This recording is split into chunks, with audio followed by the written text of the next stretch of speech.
Hark! Gather ye round and listen to the tales of the heroic past.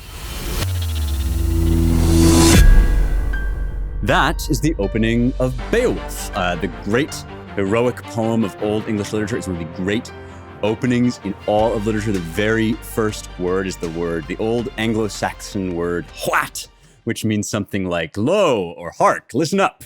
And that is what we are talking about today. We're talking about Beowulf, and it's one of the great openings in all of literature. It's one of the great poems in the West, and we have not really delved into the tradition from which it emerges yet. We've done a lot on the classical tradition, a lot on the biblical tradition, but this is the tradition of English poetry.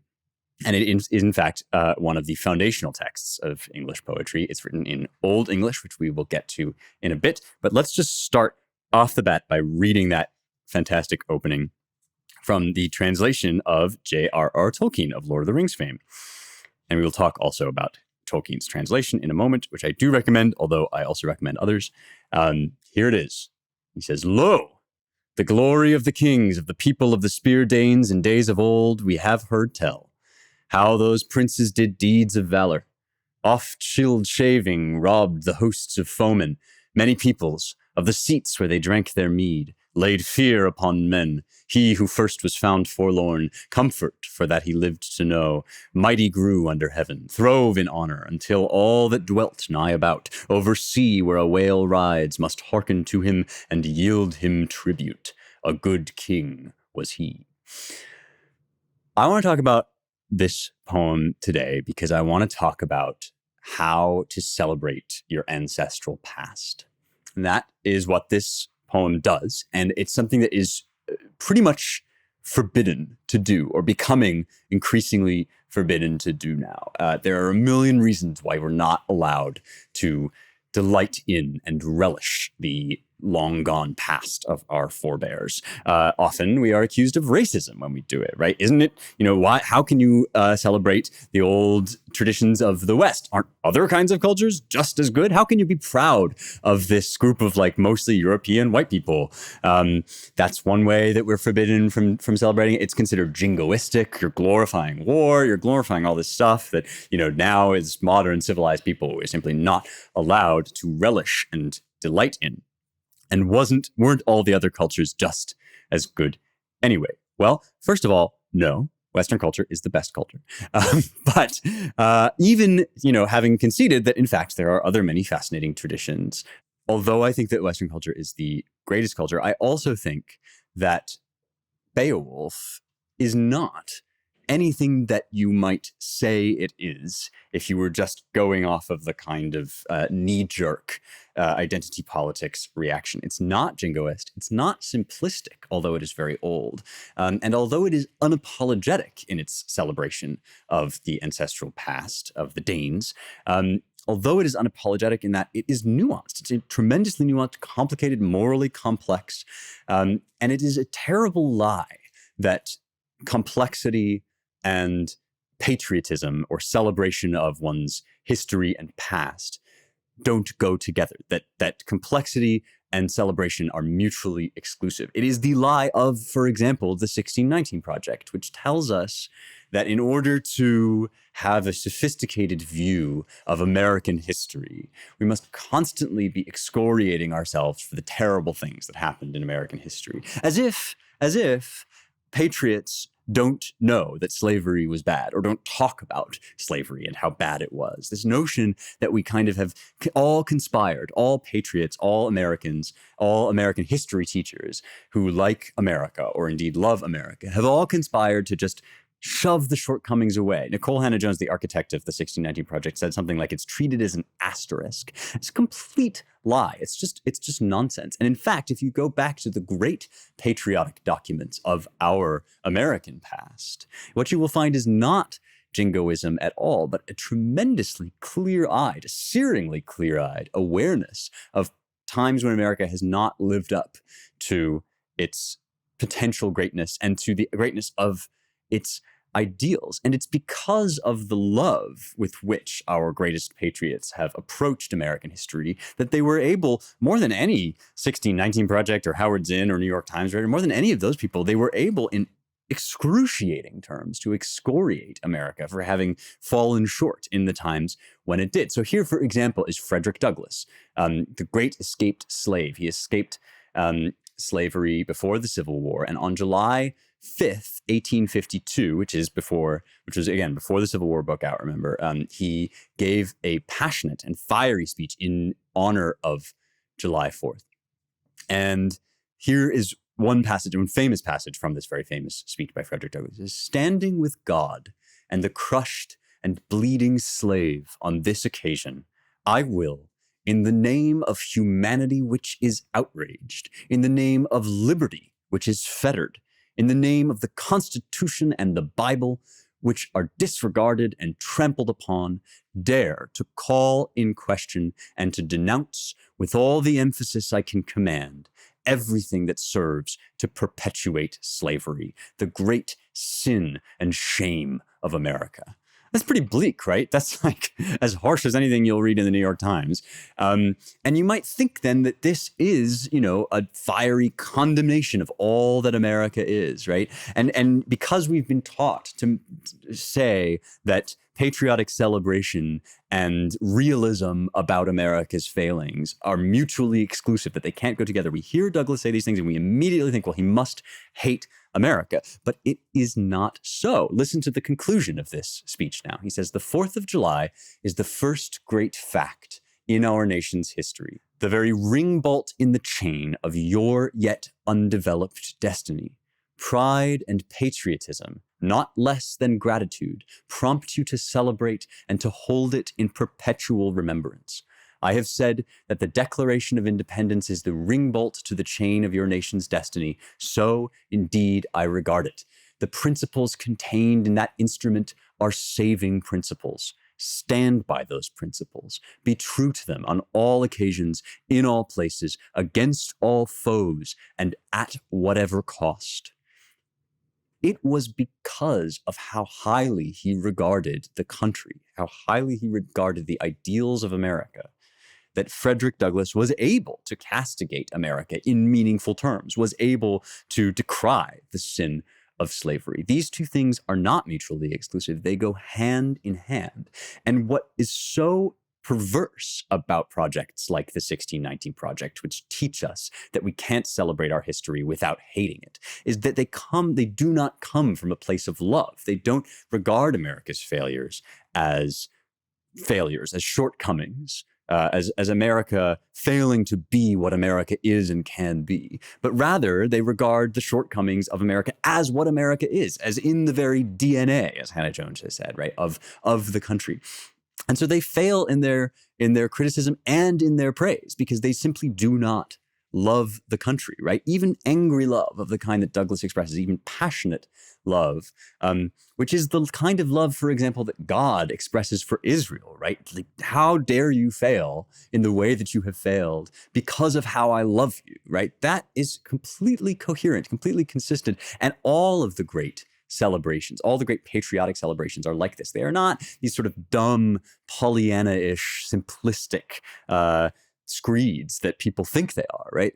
Some of the most tragic and complex views of American history come from some of our great patriots. And this is what I believe Beowulf does for the very early English, even really the pre-English tradition. It's an English poem all about the early Danes. And the Danes are not the people that are exactly in the country that is now called Denmark, but they're on an island in between what is now Denmark and what is now Sweden and Norway. And so it's about the Danes and it's about the Geats or the Yeats, which is the people to the northeast of the Danes on the tip of Sweden. And so the first question that immediately arises is, why is this great poem of English heritage and English ancestral history, why is it about Danes? And people don't necessarily know the early history of England and indeed of the British people or of English people. And that is also, by the way, America's distant forebears, right? Remember that this is our tradition in some respects too, because even though America makes the great break with Great Britain, it does ultimately derive much of its tradition of civil law from the British tradition. The founders all were Brits in a certain sense. And so this poem is not just kind of their ancestral poem. It's also our ancestral poem. But what does it have to do with Danes? And why are the Danes the subject of this poem? Well, this is composed during the Anglo-Saxon period. And that period of British history is from sort of in the mists of time here, but about 450 AD up to a very particular date, which is the Norman conquest. That's 1066, Battle of Hastings. It's when the Frenchies came, right? The Normans are basically, with some complications, they are basically a French invader culture that take over, and you have a sort of middle period of Old English history. And this poem, we're not exactly sure when it was composed. One manuscript of it, which is remarkable, we have one, comes from around 1000 AD, and that's certainly much later than it was written. We know it was written during the Anglo-Saxon period, which is the period when England was being successively occupied and colonized by these Germanic peoples, by the Danes and others from the kind of north coast of Germany. So probably we're estimating it's mid-700s, so 8th century poem. But again, like as with Homer, when we talked about the ancient Greek poet Homer, clearly the poet is pulling together strands of folk legends, historical tradition, and so forth to make this great composition. So as I mentioned, the Anglo-Saxon period is so called because it is a time when the Germanic peoples migrate to the British Isles and conquer.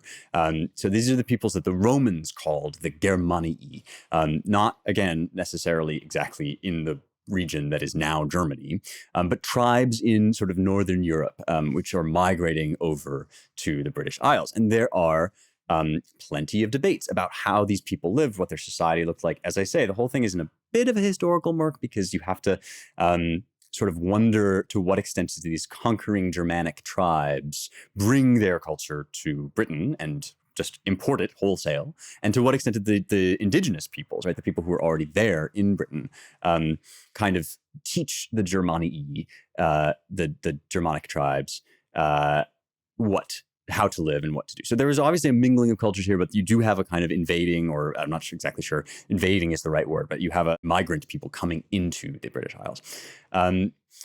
So even though Beowulf isn't about this time of migration, right? It's not about the journey of the Germanic tribes to Britain. But because it's an English poem, it's kind of looking back at this misty, heroic past, saying, this is where we come from. These are our ancestors. These are the heroes. This is the heroic blood that runs in our veins. And to tell those stories and to commemorate them inherently, if you're a Brit, is to look back and understand kind of where your what the great deeds of your forefathers were and were like.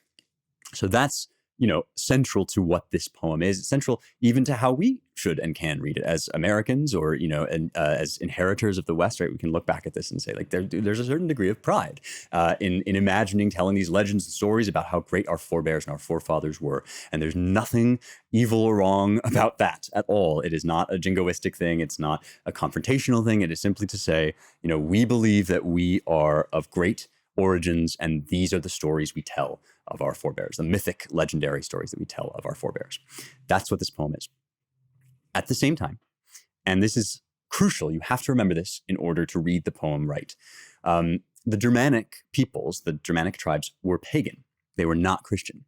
And in the intervening years between the time that the poem is written about, so this is the sort of time of Germanic, legendary, heroic past, and the time when it's written, the Saxons have become Christian. So these tribes that migrated over have been Christianized, in large part by what's called the Gregorian mission, because Pope Gregory around 600 sent Augustine, and not Augustine, the guy whose confessions we read all the time. This is a different Augustine, the first Archbishop of Canterbury, sent them to Christianize Anglo-Saxon England. And so this kind of Germanic England transitioned from being pagan to believing in Christianity.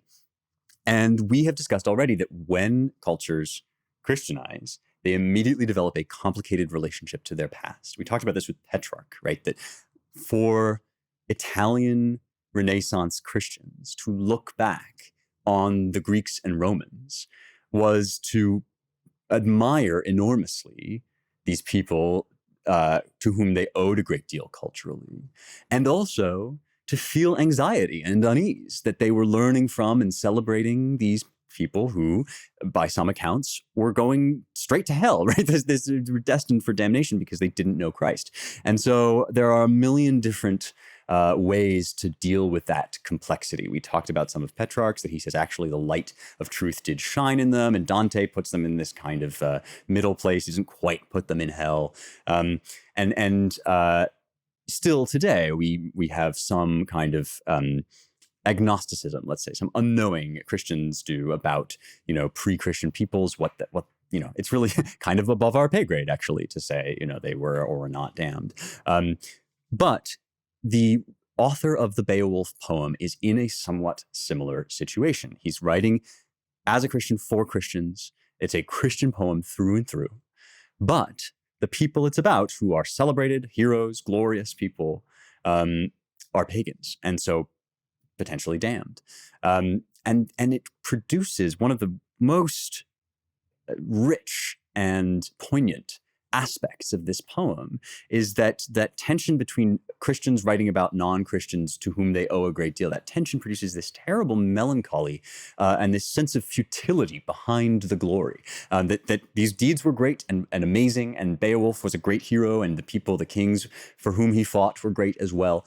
And yet, was it all just nothing? Was it all just, as Homer's heroes say, was it all just generations of leaves coming and going, like leaves on a tree, sprouting and flourishing and dying?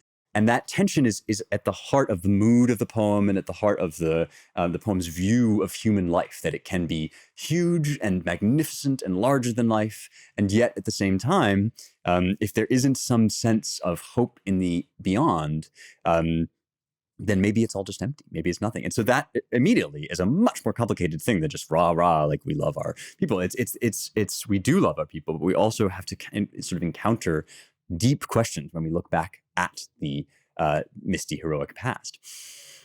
So let us kind of dig into that. But first, let me pause, as I always do, and say thank you for listening. This show is so fun to do. It's so fun to have you. It's so fun to hear from you, all of your different stories about how you found the show, how you engage with the material, how your kids are listening to it. All that stuff is awesome to hear about. And if you like the show, if you're listening to it for the first time, if you haven't already, please subscribe. Just hit the subscribe button wherever you get your podcast, wherever you're listening to it right now, iTunes, Google, whatever. So you'll get the new episode every week, because we put one out every week. And if you really want to help us, please give us a 5-star review on iTunes. It really helps the show. Spread the word, tell people about it, let people know that you're listening, because I love doing this show, and we want to grow it more and more. So thanks again for being here. All right, so there's 2 passages that I want to read that kind of get at this Christian melancholy in the poem, looking back at what the great deeds that the pagan heroes of England's past did. So before we get into them, though, let me just sort of outline the basic story, because you can do this really easy. Outline the basic story of Beowulf very quickly. Beowulf, the title character, about whom the poem entirely is. This is not like an Iliad thing where there's like a lot of great characters, and even though Achilles is in the center. No, Beowulf is the hero. He is a Geatish hero, so he's not a Dane himself. And he's the prize champion of the king Hygelac. And these names are great. So Hygelac is the king, and Beowulf is his kind of his beloved champion, who fights all of his great battles for him and with him. The Danes have a king, an heir to the Danish throne in the line of Scyld, whom we heard about in that first passage, right? Scyld shaving. The heir to that line is Hrothgar, and he has a hall, Heorot. And so Hrothgar in Heorot, unparalleled for his richness and his majesty. Heorot is a hall like nothing anybody has ever seen. But every night it must be abandoned because the fiend Grendel stalks the night. And this is this kind of god-cursed, man-shaped ogre. And he is a result of Cain's curse. So one way in which the poem has a Christian outlook is that it says all of these beasts that sprung up out of the earth sprang because of Cain's murder of Abel in Genesis, in the early Christian history. And so that it creates all these cursed, miserable creatures that are in terrible pain and anguish, it seems, and they stalk the world and they do evil because out of their pain, out of their anguish. So every night, Grendel stalks in and eats Hrothgar's men. And so this is obviously a terrible plague that is plaguing Hrothgar and the whole of Herot, the Danes. And Beowulf hears about this and sails in, comes, brings his men, and destroys Grendel in hand-to-hand combat, which is super gnarly. And then his mother, who is also a sort of monstrous person, comes and defends in sort of defense of, or avenging her son, comes and also starts attacking. Beowulf defeats her too. And then we fast forward 50 years, Beowulf becomes king unto himself. He has to fight a dragon who is terrorizing his people, and he wins again, but is mortally wounded and dies. That's the story. 3 monsters. And we'll pause here to mention that this poem seems interestingly to be structured according to views at the time about what kinds of monsters there were about to be afraid of. And there is another text that we have called the Liber Monstrorum, the Book of Monsters. And it seems to be about 7th or 8th century AD. And it contains, it's like this big handbook of monsters, all the nasties that were supposed to haunt the earth. And Beowulf, it's sort of split into 3 different kinds of monster. And Beowulf has one of each kind. So you have a man-shaped monster in Grendel. You have this kind of bestial monster in Grendel's mother, who has this undersea lair. And you have the serpentine monster, which is the dragon. And so it seems that this is kind of, in one sense, the poem is a kind of who's who of the great legendary baddies in this, in the worldview of the time. But of course, it's also much more than that. And it's about glory, right? It's about not just being safe from the monster, but proving your might. And this is, for example, why Beowulf fights Grendel hand to hand. He just strips off his armor and his swords because Grendel fights with no sword. And so Beowulf wants the glory of defeating Grendel. And all of these deeds are about making a name for yourself. You know, Beowulf is here, essentially. He goes looking for trouble so that he can get the glory of defeating the monsters. At the same time, and this is another dimension of this sort of Christian melancholy, right? All man's grace is a flower in a field, as we hear in Isaiah, right? Just generations of men living and dying. And this is kind of what is said about the Danes as they try to ward off Grendel. So this is the first passage that I want to read to kind of get at this melancholy. And it's the Danes, before Beowulf shows up, they're trying to ward off Grendel. And he says, "Thus, many a deed of evil, that foe of men, stalking dreadfully alone, did often work." Grendel is working these evil deeds. "Many a grievous outrage. In Herod's hall, bright with gems, in the dark nights he dwelt.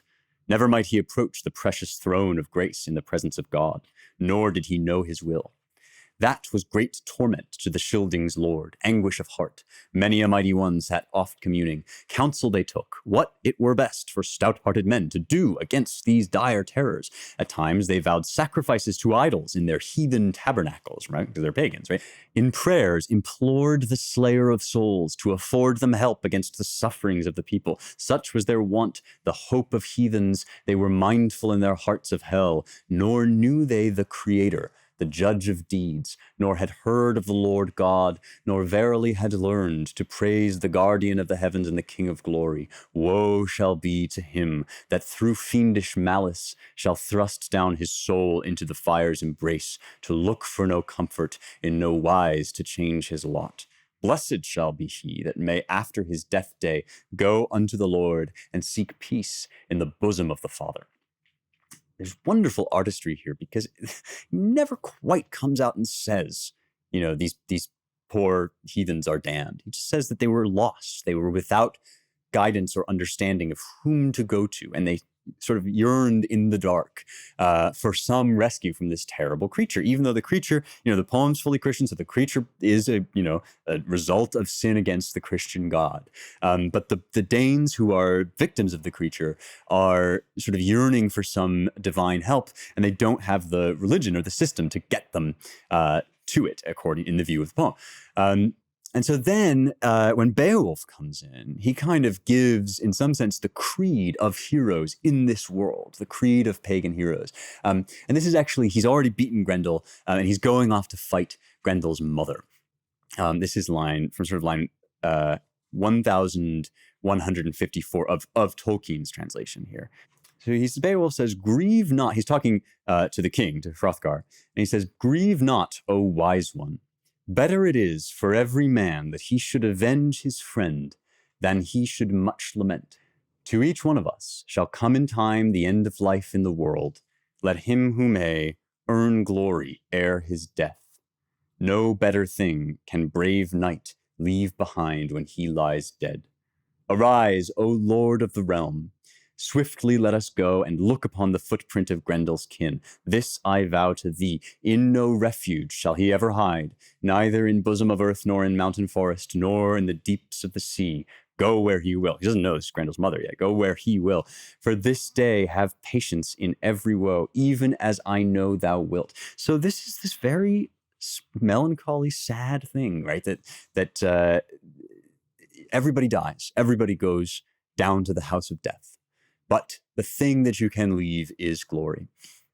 And this agonizing uncertainty, this sort of double vision of the glory, and yet this Christian joy, right? The greatness of what men can be, and the yearning for something beyond what they are. It's all contained wonderfully in this action story, right? That's what's so compact and beautiful about this poem, is that the greatness of what man can do, and yet the nothingness of what man is. This Christian outlook to look back on our ancestors. And this is what's so wonderful about it, is this is what we do too. We look back on our ancestors and we see that not all of their values are our own, right? And this is what things like the 1619 Project kind of weaponize and manipulate to make us hate our past. They say, look at these ways that people in the past didn't believe what you believe. And Beowulf is like, you think it's bad for us, like it's really painful and intense for the poet of Beowulf to look back on the great ancestors of old and see that they are not Christians. And that's this terrible sense of angst and anguish and loss. And yet what the Beowulf poet teaches us to say about this is, yes, still, even though we believe new things, even though things have changed in our outlook of the world, we can still look back and feel kinship with our ancestors and see the great things that they did and acknowledge them, even if we change, right? We talked a little bit about this in the Gone with the Wind episode, right? How could we ever have reached a place where we can condemn slavery, or we know to condemn slavery, if we hadn't built the American society that got strong and supported its own values enough to look back on slavery? This is a tragic thing, right? How can there is no Britain, there is no Beowulf without the Danes, and yet Beowulf has moved beyond the Danes, right? The writer of Beowulf has moved beyond the Danes and the Geats, and looks back on them with a kind of sadness that this, this is inherent in human progress of the true sense, that when societies move closer to the truth, they look back then on the people to whom they owe their very existence. And sometimes they say, we've discovered things since then that change our outlook on the world. And we feel very sad that our ancestors couldn't, be there with us, that they're only with us in spirit, in our heart, and that is the tension that underlies this poem. And none of it compromises how great Beowulf, the person, is. None of it compromises the poem's utter celebration of all that is done and said in this poem, and the nobility of the virtues and the ethics of the Danes and the Geats. It's a really instructive text for the way that we can look back and say, what, our founders were towers, titanic towers and titans among men. And even though our values have advanced in the spirit that they instilled in us, right? They are the ones to whom we owe the spirit, whereby we now look back and say, we have, we realize that some things about American history were terribly wrong. That tension, that tragedy, is what Beowulf shows us how to live with. It's a wonderful text for that, for this time. Let's get to one section that I think really kind of hits up a lot of these themes, and also is just an amazing section of the poem. One thing to note before I leap into this next section is, we've already kind of said, this is a warrior culture, and it's kind of loosely organized around these bands bands of men that surround warlords. So one guy just emerges who's kind of better at fighting than everyone else. And the wealth that he accumulates by fighting adversarial tribes is it's kind of the basis of his leadership. And he gives out one epithet for kings in this poem is ring giver. He gives out gifts to the people who follow him, and you kind of gather around a warlord. And And that's what shield shaving is. At the beginning of the poem, he's kind of this ancestral Danish king. That was a good king, says the poet, because he's so strong. He battles down the kind of neighboring tribes, right? And then he rises up and becomes the leader. And then his heirs kind of take over for him.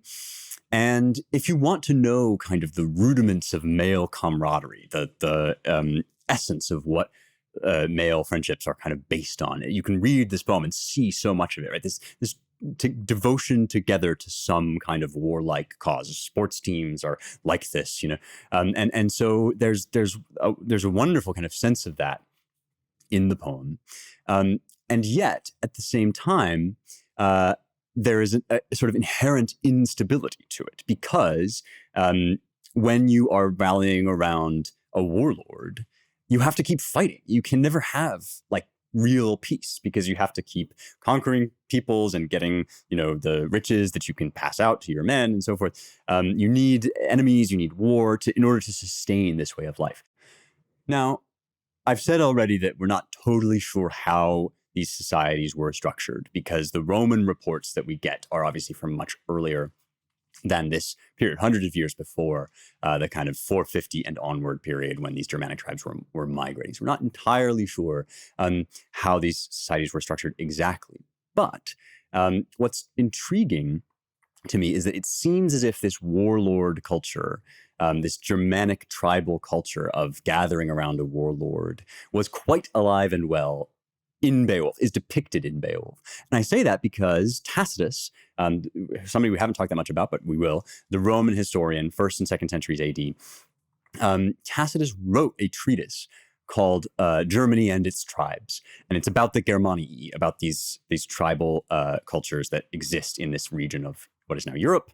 And to me, this is sections 13 and 14 of that text, and it seems to me to describe almost exactly the situation that we begin with in Beowulf. Here's a passage from Tacitus. He says, "Very noble birth or great services rendered by the father secure for lads the rank of a chief. Such lads attach themselves to men of mature strength and of long approved valor. It is no shame to be seen among a chief's followers. Even in his escort, there are gradations of rank dependent on the choice of the man to whom they are attached." So you have this one central chief, and then people who attach themselves to the band of that chief. "These followers vie keenly with each other as to who shall rank first with his chief. The chiefs as to who shall have the most numerous and the bravest followers," which is, again, basically what we're describing here. There's warlord culture, one warlord against another warlord, and the surrounding sort of male comrades who are supporting each of their various warlords and trying to get more favor with him. "It is an honor as well as a source of strength," says Tacitus, "to be thus always surrounded by a large body of picked youths. It is an ornament in peace and a defense in war, and not only in his own tribe, but also in the neighboring states. It is the renown and glory of a chief to be distinguished for the number and valor of his followers. For such a man is courted by embassies, is honored with presents, and the very prestige of his name often settles a war. When they go into battle, it is a disgrace for the chief to be surpassed in valor, a disgrace for his followers not to equal the valor of the chief." This honor culture of fighting for greater glory and valor that I've been talking about this whole episode, right? "And it is an infamy and a reproach for life to have survived the chief and returned from the field." It's an infamy and reproach for life to have survived the chief and returned from the field. If your chief dies and you stay alive, that is to your dishonor for life, to defend and protect him. "To ascribe one's own brave deeds to his renown is the height of loyalty. The chief fights for victory. His vassals fight for their chief." Just reading this, it's a fairly scientific, as it were, description, fairly dry description of how these societies are structured. But even reading it kind of gets your blood boiling, right? It's a very stirring, noble way of living. And there's even more, which is kind of instructive for Beowulf, right? He goes on to describe the situation specifically of Beowulf. And here's what Tacitus says. If the native state of a tribe or of a gang of warriors sinks into the sloth of prolonged peace and repose, many of its noble youths voluntarily seek those tribes which are waging some war, both because inaction is odious to their race and because they win renown more readily in the midst of peril and cannot maintain a numerous following except by violence and war.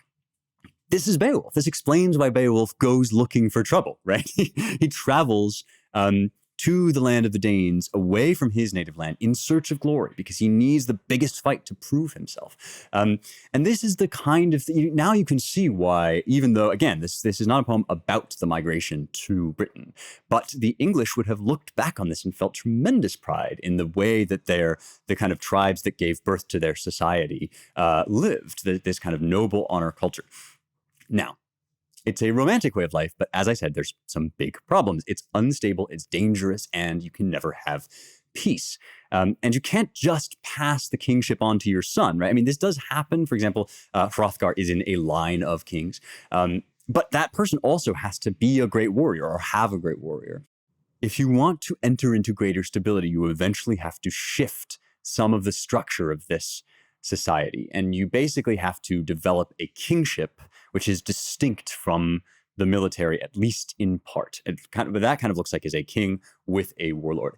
And that's what Beowulf is, at least at the beginning. He eventually becomes a king, but at the beginning of the poem, he's kind of a new kind of hero. He belongs, in some sense, to a king, and he fights for the honor of a king, even while he himself is also a warlord with men who fight for them. And so the poem is playing with what must have been this transition from out of tribal warlord culture into the monarchy. And of course, Britain would be a monarchy for the rest of its history. And this transition, which, politically speaking, is much more complicated, of course, in British history. But as a poetic depiction of it, there's this wonderful kind of complexity to the poem. We think about hereditary kingship in America. We think about hereditary kingship as this thing that we rebelled away from into republic, into representative government. And so we think of it as backward and old. But in the context of this poem, it's actually a great innovation. It's an innovation in statecraft, and it's an innovation in politics, to have this kind of hereditary kingship that's distinct from warlordism. And so the kind of loss of that, or rather not the loss, but the curtailing of that warlord culture is an advance. But it's also, it's melancholy. It's melancholy to pass from one thing into another always, especially if the old thing was great and had great nobility, and to look back on it. But there's a wonderful section in the poem that gets at the difficulties of warlord culture and of this kind of violent form of forceful monarchy. And it's called the Song of Finn, because it's a poem within a poem, right? It's a song within a song. And what happens is that Beowulf kills Grendel, and there's a big celebration in the hall in Herod, and the king has his minstrel sing a song. Now, this is a perfect example, right? If you believe in the kind of 1619 narrative that all patriotic celebrations, all celebrations of victory, all celebrations of glory are just uncomplicated jingoism, then what you're going to expect that this person is going to, this minstrel's going to do is sing this big triumphalist hymn about some other great glory of the past. And yet what we find, and not only in Beowulf, but this is true actually in the Odyssey too, which we'll get to later, what we find is that these moments are moments of great complexity. The minstrel sings this very tragic, strange, sad song. Finn, the king after whom the song is named, is a Frisian king, another one of these tribes, right? Frisian king married to a Danish princess. So that's why the Danes would sing this song, is that the Danish princess Hildeburg is married to Finn of Frisia. And Frisia is to the sort of southwest on the coast of the mainland. So now Hildeburg, the Danish princess married to Finn, the Frisian king, Hildeburg has a brother, Hnaef, Hnaef, Schnif, or Schnaf, I guess. And he comes to visit, essentially to visit Frisia and to visit his sister with the half-Danes. So again, this is sort of, roughly speaking, this is Danes visiting a Danish princess married to a Frisian king in Frisia. Then, for reasons that are not made totally clear, the Frisians attack and Hnaf is killed. So now Hildeburg has lost her brother. There's a truce. The truce is broken. The half-Danes who have basically been domesticated in Frisia rise up under Hnaf's second in command, whose name is Hengist. And in the ensuing battle, Hildeburg ends up losing her brother, her son, and her husband. So the Frisians and the Danes fight, but Hildeburg is kind of this central figure in the middle of it who's married to a Frisian but has relatives who are Danish. And so she suffers these terrible losses in this Danish triumph. The Danes end up being victorious, right? So it's this terrible, sad, Pyrrhic victory, especially, of course, for Hildeburh, but it's brother against brother. It's this tribal conflict that ends up with this great loss. And here's this kind of climactic moment in the poem in which that is sort of discussed. The minstrel, remember, is the one who's singing here. And he says, "So too, in turn, cruel destruction by the sword came upon Finn in his very hall, when Guthlaf and Oslaf, after their journey over the sea, had recounted their sorrow and their deadly onslaught, and complained their woeful lot. The restless spirit within the breast might not be restrained. Then was that hall reddened with the lifeblood of their foes, and Finn too slain, the king amid his company, and the queen was taken. The bowmen of the Scyldings bore to their ships all the wealth of the house of that king of earth, all such as they could find of jewels and cunning gems. Over the ways of the sea they bore that royal lady to the land of the Danes, and brought her to her people." That's the end of the song.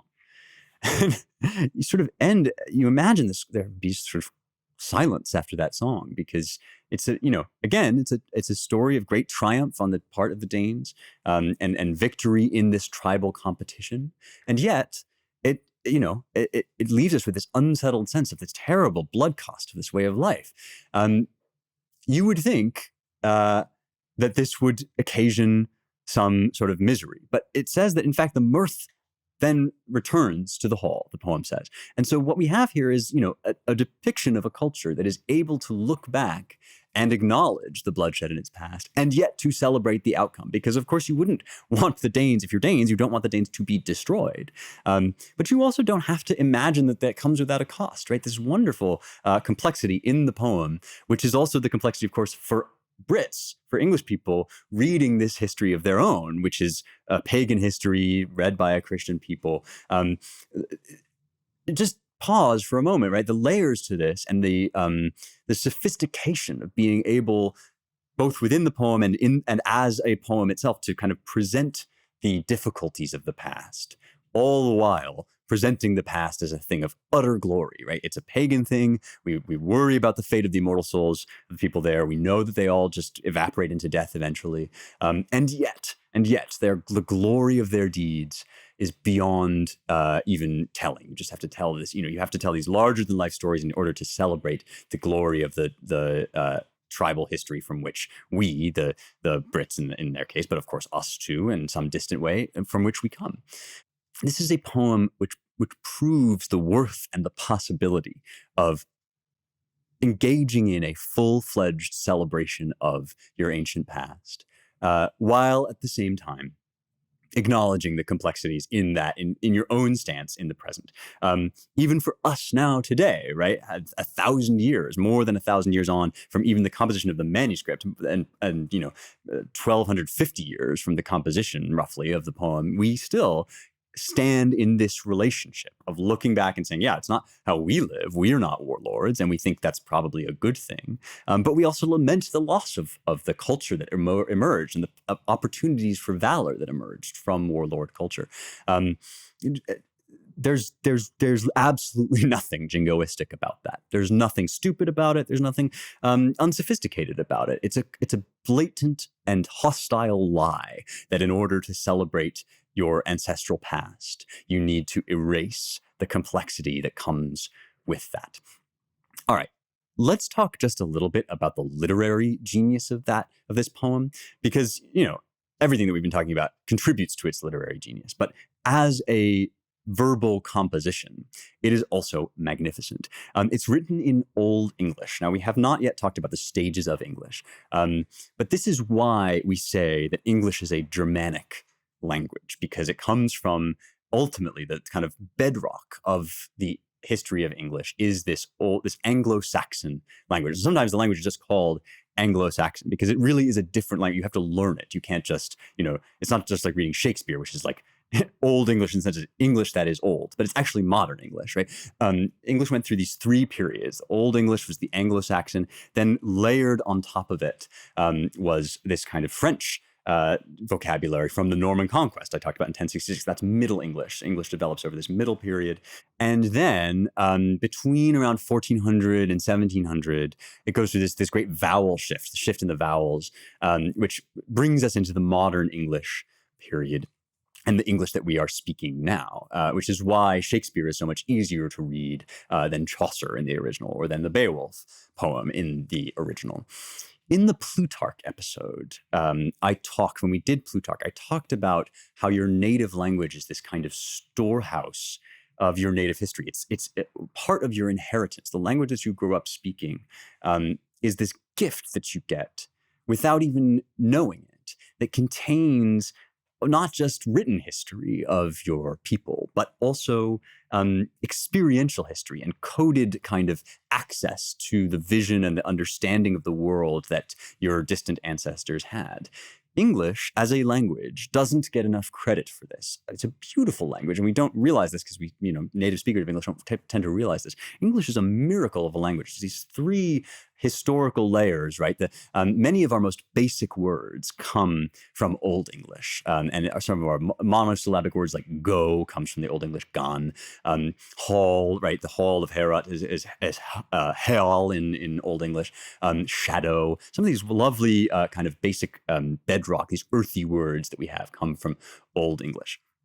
Then, and this is one of my favorite facts about all etymology ever, when the Frenchies came, when the Norman conquest happened, the French were the rulers. The French speakers were the rulers. And so many of our like fancier words are from French. And that's much of where we get our Latinate past as well, because even though we are a Germanic language at our core, English also has many words that are derived from Latin and Greek, and many of those come to us through French, which is a Romance language, meaning that it is a Latin-derived language. And many of the words, the polysyllabic words, the words having to do with nobility in the English language, come from French. Duke is a good example from the French word duc. But the other thing, and this is the part that I really love, so English is one of the few languages where you have more than one word for animals based on whether you are looking at the living animal or the animal you're going to eat. So we don't just say I'm eating pig, we say I'm eating pork.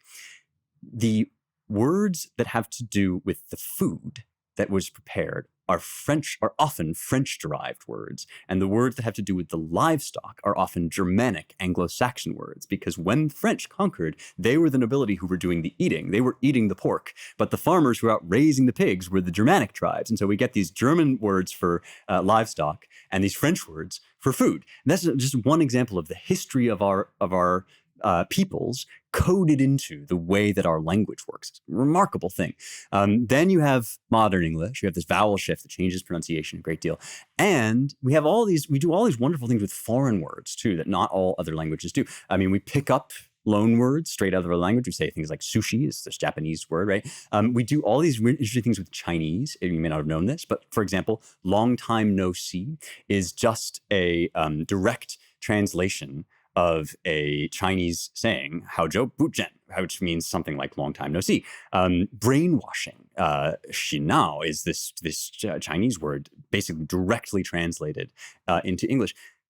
This crazy, it's like a big landscape with all of these like weird rocks studded into it. And the more you dig into it, the more you find these different layers, these sedimentary layers of history in the English language. Appreciate your language. If you speak English, it's a miracle. Beowulf, right, is like before all that, and it's kind of this bedrock sediment of what our language is, this Anglo-Saxon, this Old English. And the poetry that was written in Old English is a kind of poetry that we do not write anymore, because as that language transition happened, we also had the developments that we talked about in Plutarch, where the European continent influenced the way that English poets wrote poetry. You had the Italian sonnet, and that sonnet kind of influenced the Shakespearean sonnet, and so forth. None of that has happened yet, and we're dealing here with Old English poetry, which is alliterative. So you don't look for rhymes here in each line. You look for a certain set of letters that is repeated in each line. And each line is kind of broken up into two sections, and they balance each other out. And each of these lines has either a consonant that's repeated over and over again, or it has just vowels are repeated over and over again. So I'm going to read now the first 10 lines in Old English, and hopefully you will hear what I am talking about. Here's the opening of Beowulf in Old English. What? We gardena in jardagum feud kuninga thrim jefrunon, hutha athilingus, ellen fremedon, oft shield shaving, shaden a threatum, monogum megthum, meodosetla oftea, exoda erlas, sidan erest werth, fairshaft funden, hedas frovriabad, wex under woknum, werth mundum tha, odat him agulch thara im sitindra, over Hrunrada, Huron shoulder, Gumban Yildan, that was God Kenning. So you hear these repeated letters over and over again. And that last line is one of my favorite lines in all of any poetry in any language. That was God Kenning. That was a good king. And that's, this wonderful kind of just earthy, almost Viking style, the helmets over your head. And stern is the word for that you get for a lot of these. Heroes are often called stern, and you can hear that. You can hear this kind of grim, jaw-set, monosyllabic rhythm to the poems. It's a wonderful kind of poem, extremely hard to translate, in part because English has gone through all of these developments and just alliterative poetry sounds kind of weird to us. Now, I think that Tolkien did a very good job of it, but we have a good opportunity here to talk a little bit about how difficult translation is and how interesting it is to compare different ones. And people have asked a lot about this, and this is a moment to kind of look at different struggles that translation presents. Tolkien went through a bunch of different versions of trying to translate Beowulf, and his translation is a prose translation in the sense that it's not broken up into lines, and yet it has these kind of leftovers from a time when he was trying to write a rhythmic translation, and you get into these kind of tripping passages and sections. Beo was renowned, far and wide his glory sprang, the heir of Shield in Sheddaland. So he keeps some of that alliteration, some of that rhythm, but he basically kind of lets then the poem grow a little bit more organically into modern English. There is another wonderful modern translation, Seamus Heaney's translation, which captures more of that spareness, that sort of that was God Koenig, that sort of very spare, grim attitude of the poem. And it's worth reading both of them because they each preserve something, and Heaney preserves the alliteration, the line breaks much more. So that's just one example of, that alliteration isn't going to land in the same way for us all the time, and isn't going to always get you the right word in the way that it does kind of contribute to the artistry of the original. Then on top of that, you have these wonderful things, these epithets. An epithet is like a kind of stock descriptor that you apply to a certain thing. So ox-eyed Hera is the epithet for Hera, the goddess Hera in a lot of Greek and Latin poetry. Gift giver is an epithet for kings in this. And in Old English, you also have what's called Kennings, which are these little compound words that make for poetic descriptions or stand in poetic description. So if you say Orsteed in Old English, what you mean is ship in poetry. And Beowulf, the Beowulf poet, invents tons of these, invents a lot of them, and uses others that are not pure inventions. But that's a wonderful part of one of my favorites is in that first 10 lines. He says, over Hrunrada, over the whale road, over the which is the sea, right? The road where whales travel. And so you kind of contain these evocative ideas about something in the words that you use for them. One of the kind of made up ones, or the new ones we only get in Beowulf, is Shadowganger, which is shadow walker. And that's how Grendel is described. He's kind of a walking shadow. He's the walker of shadow. This, to me, let's put all of this together. And Tolkien is probably the best in the passage I'm about to read for capturing all of this. Let me just read one of the most, I think, exciting and beautiful parts of the poem. And it's when Grendel shows up, and Beowulf is waiting for Grendel in order to ambush him, and Beowulf shows up. Here's how it goes in the Tolkien version. There came, in darkling night passing, a shadow walking. The spearman slept whose duty was to guard the gabled hall. You hear that alliteration. All except one. Well known it was to men that if God willed it not, the robber fiend no power had to drag them to the shades. But he there wakeful in his foes' despite, abode grim-hearted the debate of war. He came now from the moor under misty fells, Grendel walking. The wrath of God was on him. Foul thief, he purposed of the race of men someone to snare within that lofty hall.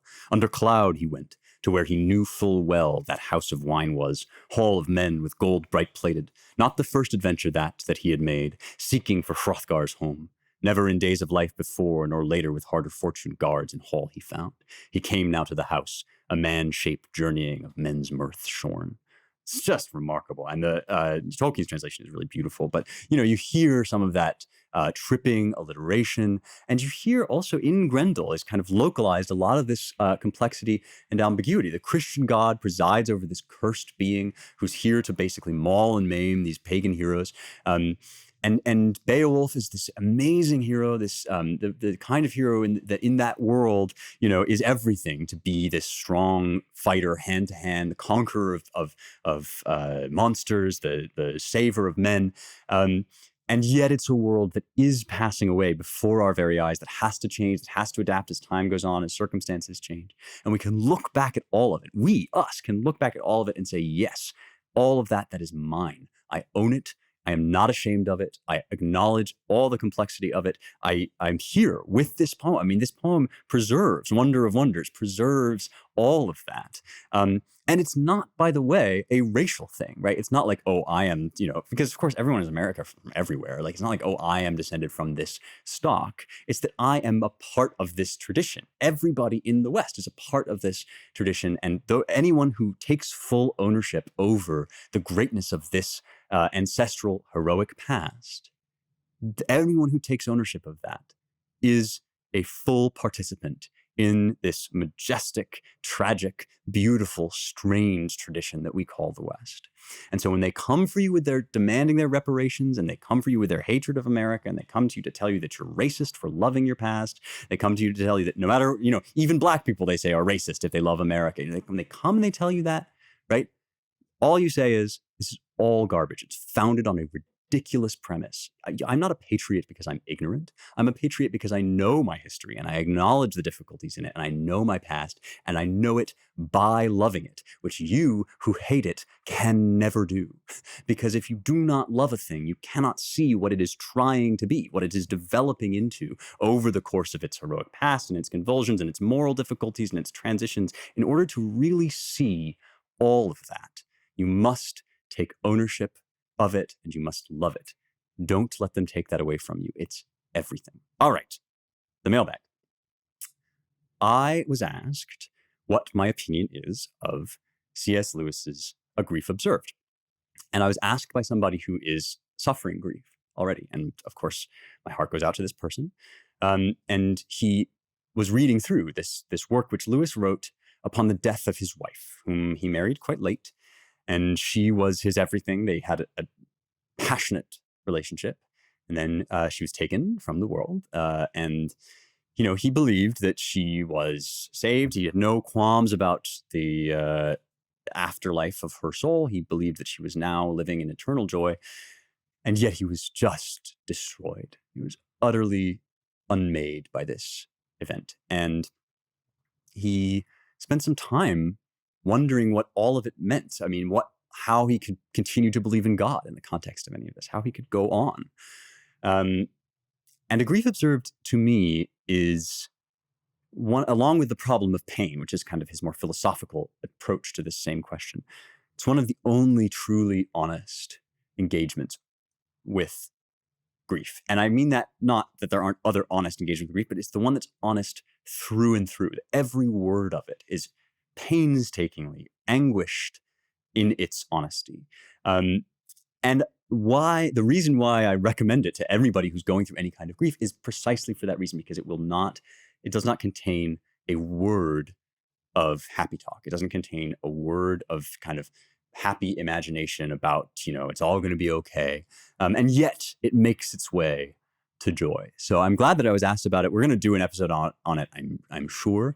But there's wisdom in that for anybody who's going through grief, even if you don't end up reading. The point is not go away and read Lewis's A Grief Observed. The point is do what Lewis did and do not shy away from your sorrow. It is not a moral failing. It doesn't make you a bad person, and there's no way out of it but through, right? That's what that work teaches, and a number of other sort of great writings on the problem of pain teaches, that, your immediate reaction is, oh, I feel bad. And I have this sort of, I think that American culture can kind of be bad about this sometimes, that you're, if you're not happy, you're doing something wrong. This is a fallen, tragic world. Sometimes things suck. And sometimes what you do is you just say, I can't see the other side of this, but I know that there is another side, and I'm not going back. You can't bring people back to life. You can't undo the things that bring you grief. All you can do is swim to the other side of the experience. So I hope that helps the person that asked the question. I hope people will go away and read Lewis's A Grief Observed. And I'm very glad that it was raised. So thank you for asking that mailbag question. Thank you for being here with me. As always, it's a joy. If you like this show, check out the work that we do at the Claremont Institute, especially at The American Mind and the Claremont Review of Books, our 2 publications. And donate if you can, if you'd like to, please, at claremont.org/donate. We're an institute for the recovery of the American ideal and the defense of the American way of life. And boy, howdy, is it ever a time to support that project. So please do. Thanks again. See you next week for more truth, beauty, and the stuff that matters.